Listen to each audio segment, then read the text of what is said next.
নমস্কার, আমি জহিতা। নমস্কার, আমি ইন্দ্রাণী। শুরু করছি বিয়ন্ড পলিটিক্স। ট্রাম্পের ট্যাক্স আবার বাজারে হাহাকার। আজ একটা দারুণ খবর পেলাম, জানো? কি খবর রে? আমাকেও বল। আমার ছোটবেলার এক বন্ধুর বিয়ে ঠিক হয়েছে, আজই খবর পেলাম। দারুণ মজা হবে। বাহ, তারপর কি প্ল্যান করছিস? কি কেনাকাটা করবি? নতুন শাড়ি তো কিনবই, গয়নাও কিনবো অনেক। শাড়ি গয়না কিনবি? ইস, যদি কদিন আগে খবরটা পেতিস। মানে বিয়ে তো ঠিক হলো আজ, কদিন আগে কি করে খবর পাবো? না, সেটাই বলছি, খবরটা আগে পেলে ভালো হতো। কি ভালো হতো? কিছুই তো বুঝছি না। আগে খবরটা পেলে আগে শাড়ি গয়না কিনে ফেলতিস, খরচ কম হতো। কেন, এখন কি দাম বাড়বে? ট্রাম্প শাস্তিমূলক শুল্ক চাপিয়েছেন, সেই ট্যারিফ লাগু হয়েছে বুধবার থেকে। টেক্সটাইল থেকে গয়না সব শিল্পেই তার প্রভাব পড়বে। কিভাবে প্রভাব পড়বে একটু খুলে বলো না। এইসব শিল্পের রপ্তানি যদি ধসে যায়, প্রচুর মানুষ চাকরি হারাবে, দেশের অর্থনীতির ওপর সরাসরি প্রভাব পড়বে, টাকার দাম কমবে, জিনিসপত্রের দামও বাড়বে। কি বলছো? আর কোন কোন শিল্পের প্রভাব পড়বে? ট্রাম্পের ট্যাক্সে আর কি কি হবে? আরে তুই আগে শান্ত হ, এই খবরটা দেখ, তারপর নিজেই সব বুঝে যাবে। মার্কিন প্রেসিডেন্ট ডোনাল্ড ট্রাম্প ভারতের পণ্যে 50% শুল্ক বসিয়েছেন। বুধবার থেকে এই নিয়ম কার্যকর হয়েছে। এর ফলে কয়েকশো কোটি ডলারের বাণিজ্য ক্ষতিগ্রস্ত হবে এবং হাজার হাজার চাকরি ঝুঁকিতে পড়বে। ট্রাম্প 30 জুলাই প্রথমে 25% শুল্ক বসান, এক সপ্তাহ পর আরও 25% যোগ করেন। যুক্তি দেওয়া হয় যে ভারত রাশিয়া থেকে তেল কিনছে, এখন একসাথে 50% শুল্ক বসানো হলো। এটি আমেরিকার অন্যতম সর্বোচ্চ শুল্ক হার।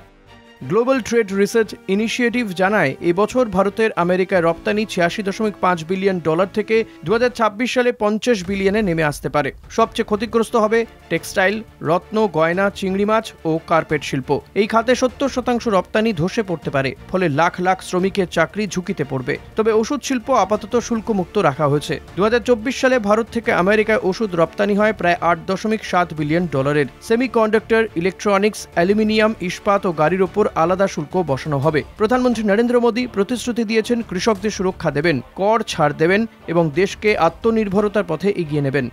12 বিলিয়ন ডলারের কর ছাড়ের পাশাপাশি আরও ছাড় ও সরকারি কর্মচারী পেনশনভোগীদের জন্য বেতন বৃদ্ধি আসন্ন।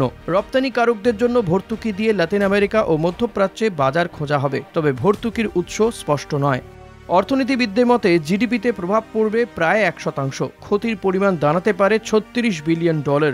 আইএমএফ আগেই 2026 সালে ভারতের প্রবৃদ্ধি 6.4% হবে বলেছিল, যা কমতে পারে। ট্রাম্প দাবি করেছেন, ভারত রাশিয়ার তেল কিনে ইউক্রেন যুদ্ধকে অর্থ দিচ্ছে। যুদ্ধের আগে আমদানি ছিল 100%, এখন 37%। ভারত বলছে এটি দেশের জ্বালানি চাহিদার জন্য। ট্রাম্প আরও অভিযোগ করেন, ভারত আমেরিকার পণ্যে বেশি শুল্ক বসায়। ভারতে কৃষিজাত আমদানিতে গড় শুল্ক 39%, আমেরিকার মাত্র 4%।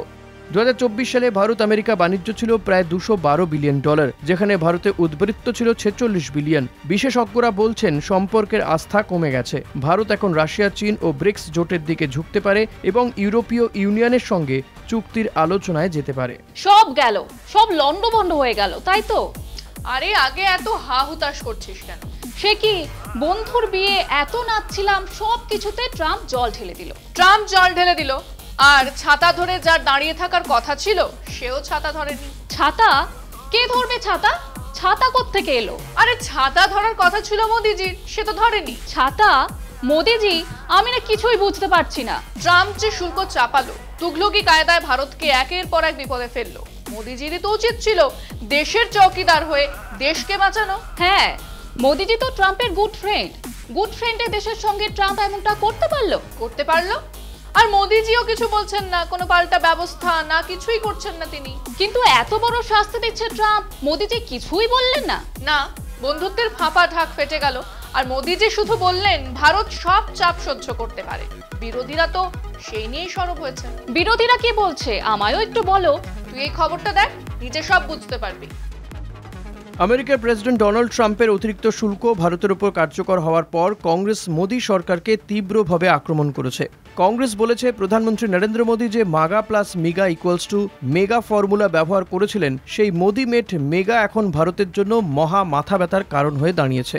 কংগ্রেসের সাধারণ সম্পাদক জয়রাম রমেশ বলেছেন, ট্রাম্প ডাবল ট্যারিফ এখন কার্যকর হয়েছে। এর ফলে ভারতে শ্রম নির্ভর রপ্তানি যেমন টেক্সটাইল, রত্ন, গয়না, চামড়া, সামুদ্রিক পণ্য এবং ইঞ্জিনিয়ারিং পণ্য বড় ধাক্কা খাবে। তিনি আরও জানান, গত 24 ঘন্টার মধ্যে মার্কিন বাণিজ্যমন্ত্রী H-1B ভিসা নিয়েও সরব হয়েছেন।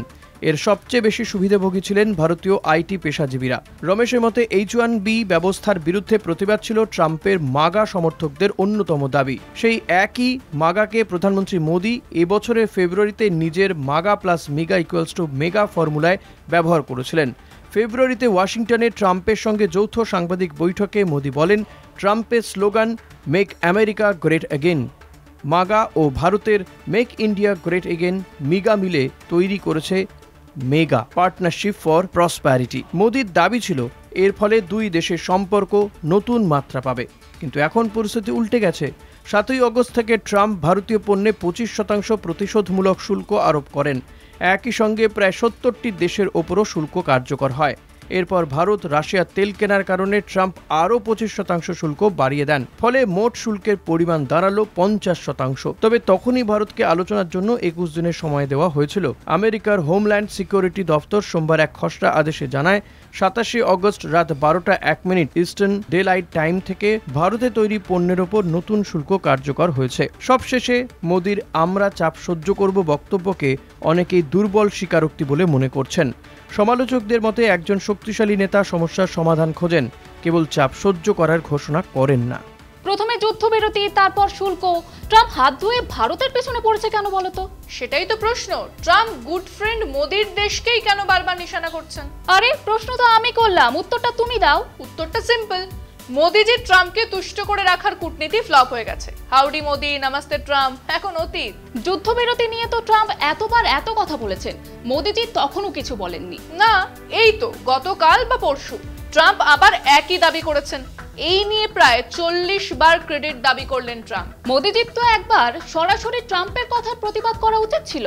না, সে করলে ট্রাম্প বাবাজি রেগে যাবেন, আর ট্রাম্পকে মোদিজি মোটেই চটাতে চান না। কেন? মোদিজি কি ট্রাম্পকে ভয় পান?